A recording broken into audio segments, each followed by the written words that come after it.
नमस्कार दोस्तों, स्वागत है आपका हमारे चैनल द साहित्य नाव पर। अपने उपन्यास गबन को आगे बढ़ाते हुए चलते हैं हम उसके अगले अध्यायों की ओर। चलते हैं अध्याय 50 की ओर। दरोगा को भला कहाँ चैन। रमा के जाने के बाद 1 घंटे तक उसका इंतजार करते रहे। फिर घोड़े पर सवार हुए और देवी दीन के घर जा पहुंचे। वहां मालूम हुआ कि रमा को यहाँ से गए आधा घंटे से ऊपर हो गया। फिर थाने लौटे, वहां रमा का अब तक पता न था।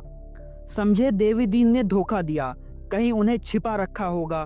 सर पर साइकिल दौड़ाते हुए फिर देवी दीन के घर पहुंचे और धमकाना शुरू किया।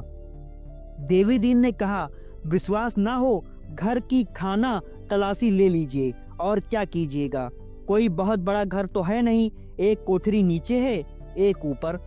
दरोगा ने साइकिल से उतरकर कहा, तुम बतलाते हो क्यों नहीं, वह कहाँ गए। देवी दीन, मुझे कुछ मालूम हो तब तो बताऊं साहब। यहाँ आए, अपनी घरवाली से तकरार की और चले गए। दरोगा, वह कब इलाहाबाद जा रही है। देवी दीन, इलाहाबाद जाने की तो बाबूजी ने कोई बातचीत नहीं की। जब तक हाई कोर्ट का फैसला न हो जाएगा वह यहाँ से न जाएगी। दरोगा, मुझे तुम्हारी बातों का यकीन नहीं आता। यह कहते हुए दरोगा नीचे की कोठरी में घुस गए और हर एक चीज को गौर से देखा। फिर ऊपर चढ़ गए, जहां 3 औरतों को देखकर चौंके। जोहरा की शरारत सूझी तो उसने लंबा सा घूंघट निकाल लिया और अपने हाथ साड़ी से छिपा लिए। दरोगा जी को शक हुआ, शायद हजरत या भेष बदले तो नहीं बैठे हैं। देवी दीन ने पूछा, यह तीसरी औरत कौन है।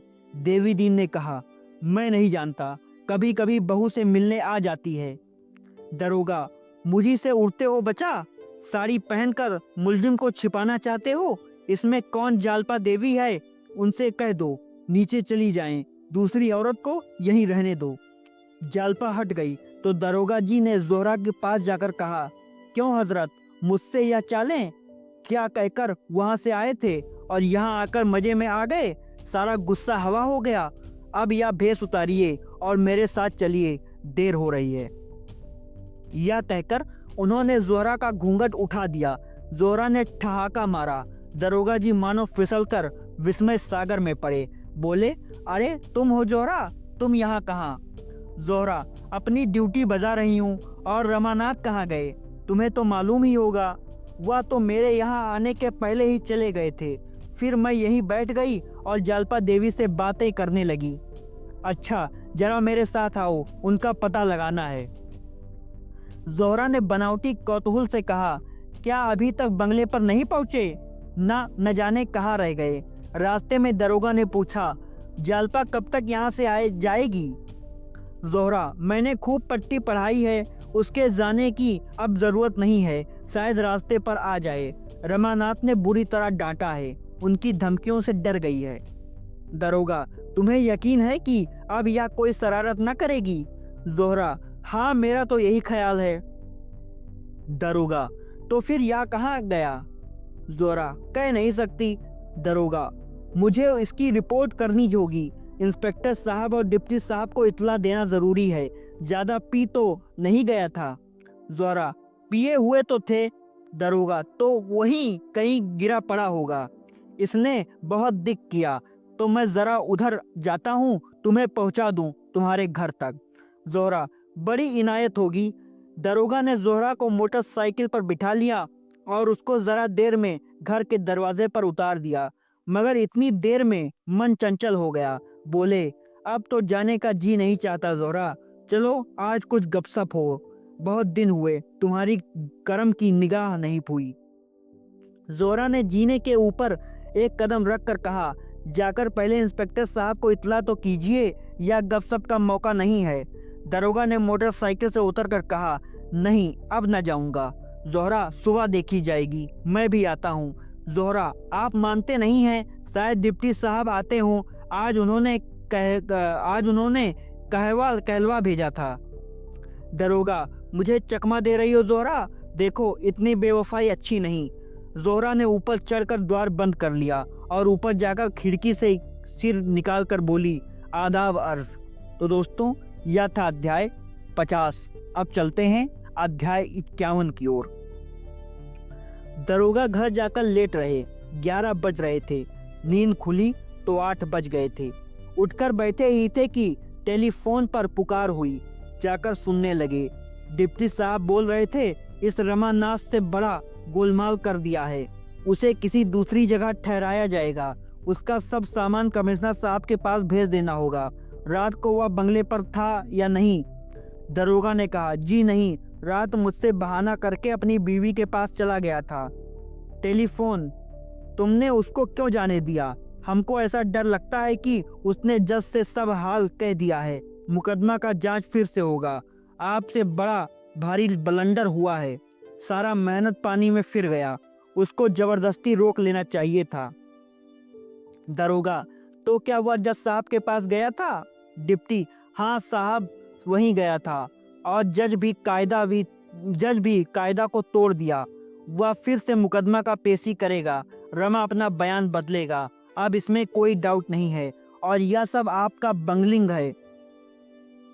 हम सब उस बाढ़ में बह जाएगा। जोहरा भी दगा दिया। दरोगा उसी वक्त रमानाथ का सब सामान लेकर पुलिस कमिश्नर के बंगले की तरफ चले। रमा पर ऐसा गुस्सा आ रहा था कि पावे तो समूचा ही निकल जाए। कमबख्त को कितना समझाया, कैसी कैसी खातिर की, पर दगा कर ही गया। इसमें जोहरा की भी साठगांठ थी। बीवी को डांट फटकार कर करने का महज बहाना था। जोहरा बेगम की तो आज ही खबर लेता हूँ, कहाँ जाती है। देवी दीन से भी समझूंगा। 1 हफ्ते तक पुलिस कर्मचारियों में जो हलचल रही उसका जिक्र करने की कोई जरूरत नहीं। रात की रात और दिन के दिन इसी फिक्र में चक्कर खाते रहते थे। अब मुकदमे से कहीं ज्यादा अपनी फिक्र थी। सबसे ज्यादा घबराहट दरोगा की थी। बचने की कोई उम्मीद नहीं नजर आती थी। इंस्पेक्टर और डिप्टी दोनों ने सारी जिम्मेदारी उन्हीं के सिर डाल दी और खुद बिल्कुल अलग हो गए। इस मुकदमे की फिर पेशी होगी। इसकी सारे शहर में चर्चा होने लगी। अंग्रेजी न्याय के इतिहास में यह घटना सर्वथा अभूतपूर्व थी। कभी ऐसा नहीं हुआ। वकीलों में इस पर कानूनी बहसें होती। जज साहब ऐसा कर भी सकते हैं, मगर जज दृढ़ता।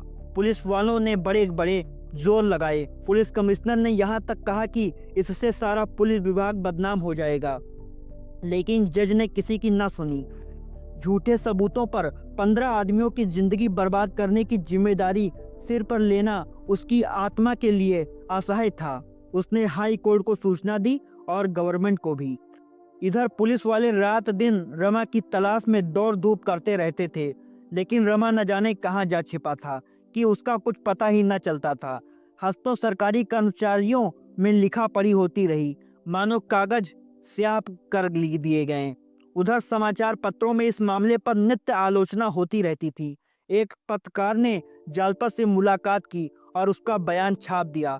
दूसरे ने जोहरा का बयान छाप दिया। इन दोनों बयानों ने पुलिस की बखिया उधेड़ दी। जोहरा ने तो लिखा था कि मुझे 50 रुपए रोज इसलिए दिए जाते थे कि रमानाथ को बहलाती रहूं और उसे कुछ सोचने या विचार करने का अवसर न मिले। पुलिस ने इन बयानों को पढ़ा तो दांत पीस लिए। जोहरा और जालपा दोनों कहीं और जा छिपी, नहीं तो पुलिस ने जरूर उनकी शरारत का मजा चखाया होता। आखिर 2 महीने के बाद फैसला हुआ। इस मुकदमे पर विचार करने के लिए एक सिविलियन नियुक्त किया गया। शहर के बाहर एक बंगले में विचार हुआ, जिसमें ज्यादा भीड़ भाड़ ना हो। फिर भी रोज 10-12 हजार आदमी जमा हो जाते थे। पुलिस ने एड़ी चोटी का जोर लगाया कि मुलजिमों में कोई मुखबिर बन जाए, पर उसका उद्योग न सफल हुआ। दरोगा जी चाहते तो नई शहादतें बना सकते थे, पर अपने अफसरों की स्वार्थपरता पर वह अपने इतने खिन्न हुए कि दूर से तमाशा देखने के सिवा और कुछ न किया। जब सारा यश अफसरों को मिलता और सारा अपयश मातहतों को, तो दरोगा जी को क्या गरज पड़ी कि नई शहादतों की फिक्र में सिर खपाते। इस मामले में अफसरों ने सारा दोष दरोगा ही के सिर चढ़ा दिया। उन्हीं की बेपरवाही से रमानाथ हाथ से निकला।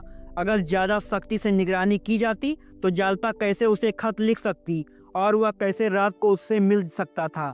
ऐसी दशा में मुकदमा उठा लेने के सिवा और क्या किया जा सकता था। तबेले की बला बंदर के सिर गई। दरोगा तनज्जुल हो गए और नायब दरोगा का तराई में तबादला हो गया। जिस दिन मुलजिमों को छोड़ा गया, आधा शहर उनका स्वागत करने को जमा था। पुलिस ने 10 बजे रात को उन्हें छोड़ा, पर दर्शक जमा हो ही गए। लोग जालपा को भी खींच ले गए। पीछे पीछे देवीदीन भी पहुंचा। जालपा पर फलों की वर्षा, फूलों की वर्षा होने लगी और जालपा देवी की जय से आकाश गूंज रहा था। मगर रमानाथ की परीक्षा अभी समाप्त न हुई थी। उस पर दरोगा बयानी का अभियोग चलाने का निश्चय हो गया था। तो दोस्तों, यह था अध्याय 50 और अध्याय 51। अब मिलते हैं अगले अध्यायों में। धन्यवाद दोस्तों।